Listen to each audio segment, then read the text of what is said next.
What's going on, people? Welcome back to my channel. So this will be the first reaction video that I'm actually making for this channel. This isn't a re-upload or anything, and I do apologize in advance because I've been sick for the past week, and during that week that I've been sick, I lost my voice. My voice is actually 10 times better than what it was, but when I compared to 2 days ago, I could barely fucking speak, so my voice sounds a little bit raw today. So with that being said, I'm gonna be reacting to a video called 5 Scary Found Footage You Couldn't Watch in Full Screen. This is gonna be by Top 5 Unknowns.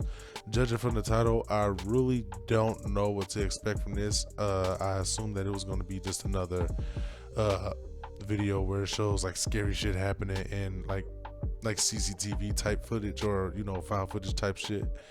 But because it says found footage you couldn't watch in full screen, that's what's kind of throwing me off about this whole title. So we're gonna go ahead and hop into this shit and see what it has to offer us.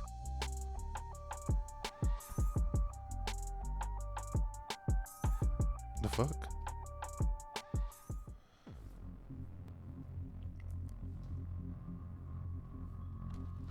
Imagine finding a random videotape outside. Would you be curious enough and brave enough to watch it, or would you just dispose of it? The tapes in this video were randomly found, then later made available to the public. In this video, we take a look at 5 creepiest left behind videos that'll make you scream. That's not what the title said. Number 5.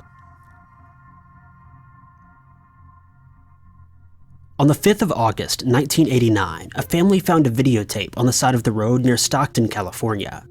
After going home, the family decided to watch the video.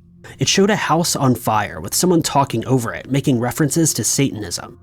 After watching the video, the family handed it in to the local police station and an investigation began.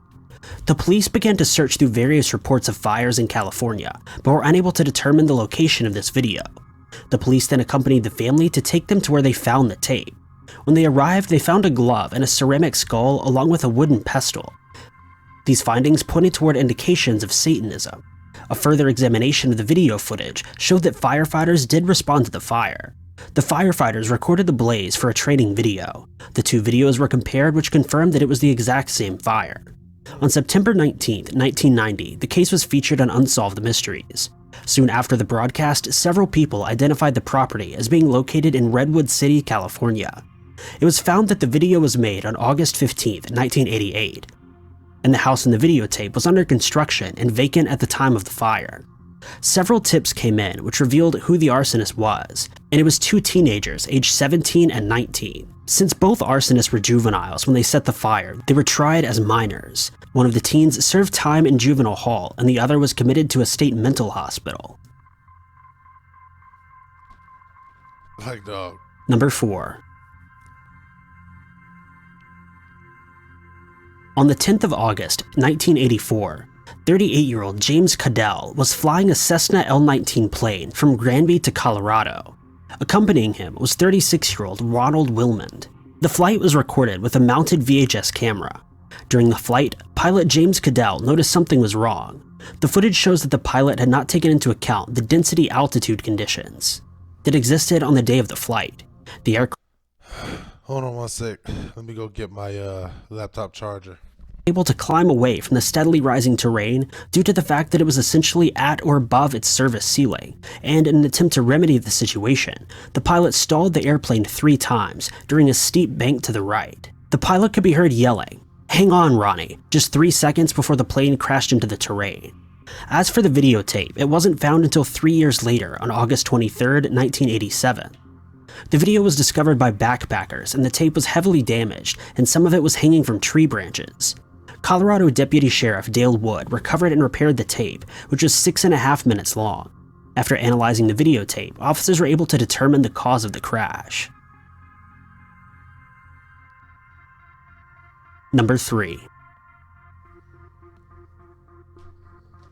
In the early 1990s, a homemade VHS tape was found which started to circulate around America.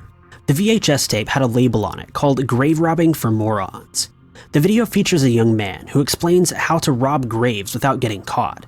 In the tape, he goes on to explain which bones are most valuable and other tips for robbing graves. In the video, he shows remains of alleged robberies that he had carried out in the past. All these years later, it's still a matter of speculation as to who it was that starred in the video, and there's been an investigation to find the origin of the video and the identity of the person, but no additional information has ever come forward. Because the video is so bizarre, many who have come across it believe that the video was an act intended to cash in on the morbid dark gothic craze, which occurred during the 1990s thanks to films like Faces of Death. Others believe that the video is legitimate and the person was actually showing off what he had robbed from graves. People online investigated the tape further and found that the footage was included on a DVD called Ensuring Your Place in Hell Volume 1. The DVD provided a brief analysis of the tape, and it claimed that the footage is plausibly real, but there's nothing definitive to say that it is. Grave robbing is a very old crime, and it usually only happens for the material items on the bodies, not the bodies themselves. In modern times, it's been everything from wedding rings and teeth to physical clothing that they were wearing at death. And in the pre-modern era, it was more for grave goods, like swords, money, and other things buried with people tied to afterlife beliefs.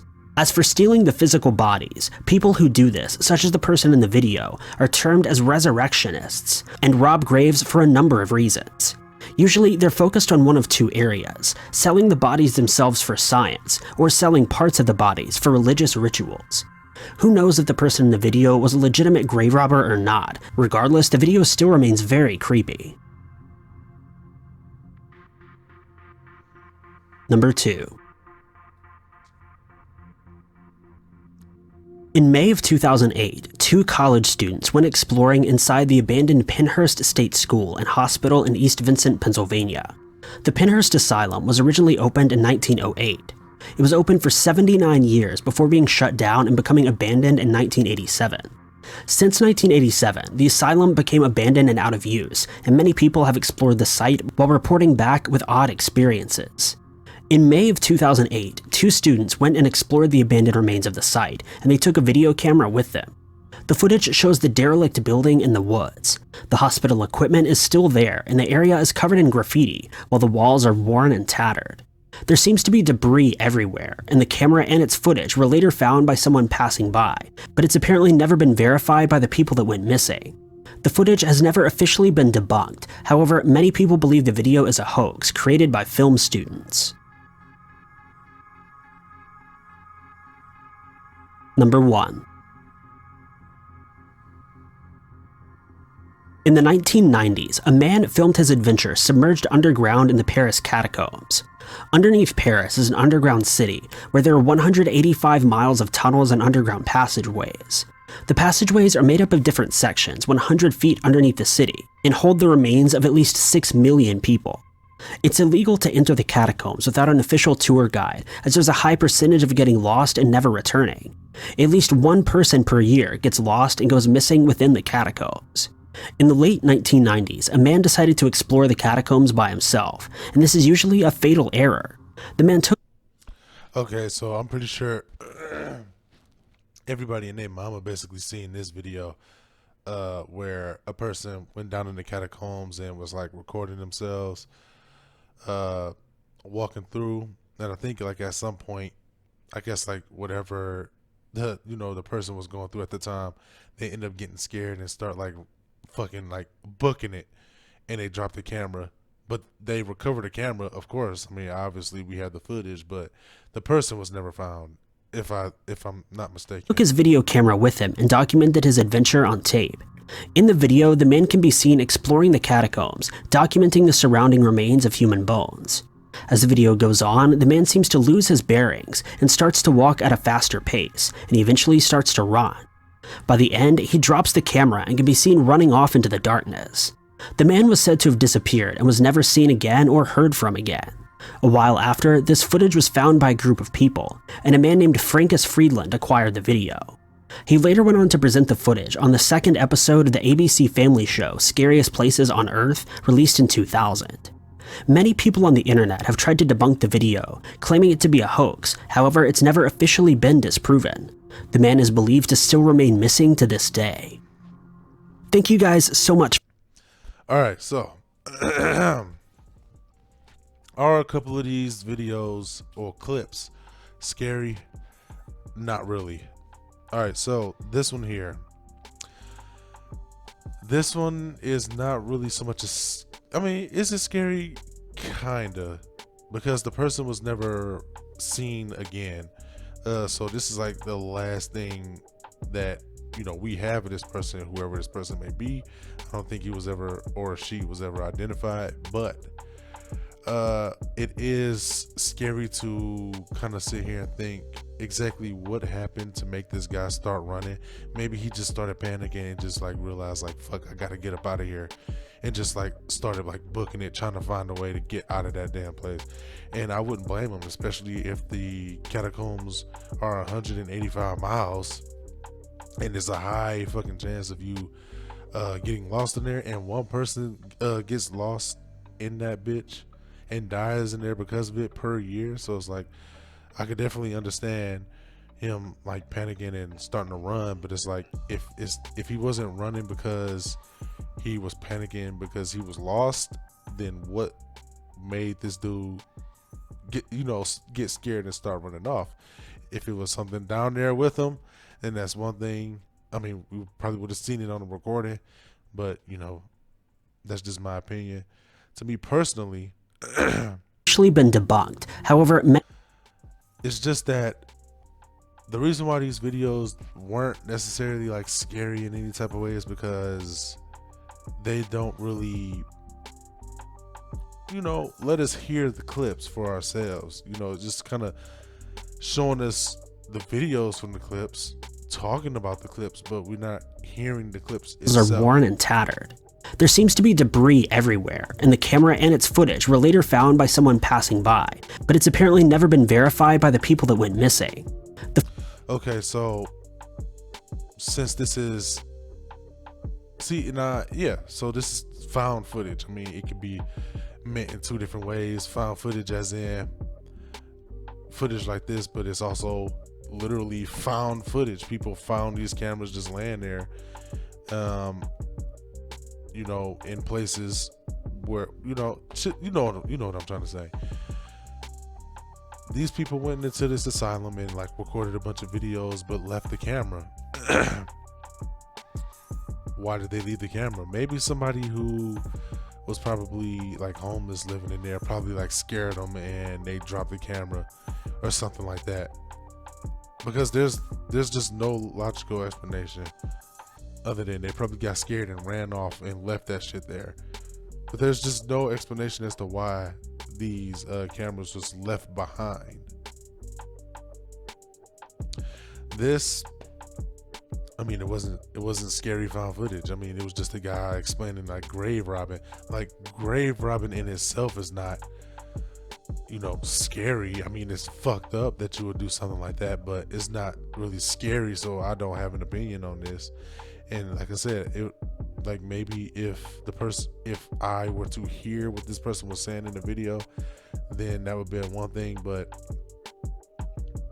all we did was just get shown a clip of them, but not actually hear the video itself. So I can't really say that this is scary either, because it's just not. Grave robbing is just not scary. Maybe what possibly were the purposes for doing it, maybe that could have been scary. I don't know. Like, it's just not scary. This one, I can see how it's not, the footage itself is not scary, but it is still a fucked up thing to see. Matter of fact, like, I don't know if I wasn't paying attention, but let me. James Cadell was flying a Cessna L-19 plane from Granby to Colorado. Accompanying him was 36-year-old Ronald Wilmond. The flight was recorded with a mounted VHS camera. During the flight, pilot James Cadell noticed something was wrong. The footage shows that the pilot had not taken into account the density altitude conditions that existed on the day of the flight. The aircraft was unable to climb away from the steadily rising terrain due to the fact that it was essentially at or above its service ceiling, and in an attempt to remedy the situation, the pilot stalled the airplane 3 times during a steep bank to the right. The pilot could be heard yelling, "Hang on, Ronnie," just 3 seconds before the plane crashed into the terrain. As for the videotape, it wasn't found until 3 years later on August 23, 1987. The video was discovered by backpackers and the tape was heavily damaged and some of it was hanging from tree branches. Colorado Deputy Sheriff Dale Wood recovered and repaired the tape, which was 6.5 minutes long. After analyzing the videotape, officers were able to determine the cause of the crash. Okay, so I had to listen to that again because I want to see if the pilot, if the two guys made it or not. But he didn't say. So all in all, not scary, but it is like fucked up to watch. What, possibly could have been these people's like last time alive. I can only say that because I don't know if they survived or not because it didn't say. And this one here, I need to listen to this one again because I need to get a full understanding of what this video said. It showed a house on fire with someone talking over it, making references to Satanism. After watching the video, the family handed it in to the local police station and an investigation began. The police began to search through various reports of fire. On the 5th of August, 1989, a family found a videotape on the side of the road near Stockton, California. After going home, the family decided to watch the video. It showed a house on fire with someone talking over it, making references to Satanism. After watching the video, the family handed it in to the local police station and an investigation began. The police began to search through various reports of fires in California, but were unable to determine the location of this video. The police then accompanied the family to take them to where they found the tape. When they arrived, they found a glove and a ceramic skull along with a wooden pestle. These findings pointed toward indications of Satanism. A further examination of the video footage showed that firefighters did respond to the fire. The firefighters recorded the blaze for a training video. The two videos were compared, which confirmed that it was the exact same fire.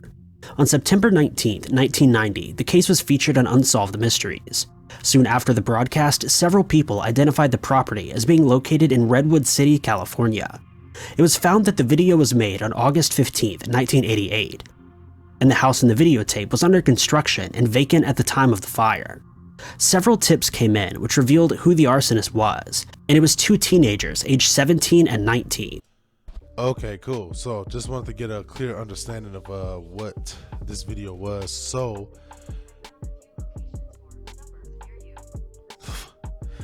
that shit scared the fuck out of me. All right, so the original video, the video we're looking at right now, was the video of the two teenagers recording the fire that they set on an abandoned house. Firefighters also put this fire out and recorded them putting the fire out as a video, a training video. It turns out that, oh shit, coincidentally, both of these are the same fires. Okay, so, but the main scary aspect of this is supposed to be the satanic worship thing, which isn't really all that scary because once again, we're just shown the video of the fire, but not the Satanism part itself. So this video wasn't scary either. We're just shown a video of the fire and nothing else. I mean, like I said, he's explaining what the backstory behind this clip is, but it doesn't mean nothing if we can't hear for ourselves, like if these people were like actually like chanting some type of satanic shit or not. So all in all, were these videos scary? No, this wasn't scary. This was more fucked up if, you know, the person's people in the plane passed away or not. This one wasn't scary at all. This one, it just leaves you to like wonder exactly what the fuck happened to the people who recorded it originally. So no, it's not really scary because there's no type of like indication that some fucked up shit happened to them as to why this like camera's like still here. Like at least with this one, you are left to imagine like why the fuck did this person get so scared that he had to drop his camera and like book it, you know? At least progressively over time in this clip, the guy went from just kind of exploring the catacombs to, you know, you know, walking fast to running and dropping the camera and whatnot. We're left to the imagination of what the fuck made him run off in the first place. As with this one, it's just, oh, these people were exploring an asylum, and then next thing you know, their fucking camera was just like found with no information as to what happened to the people who originally had this shit and was making this video. So it's not scary overall.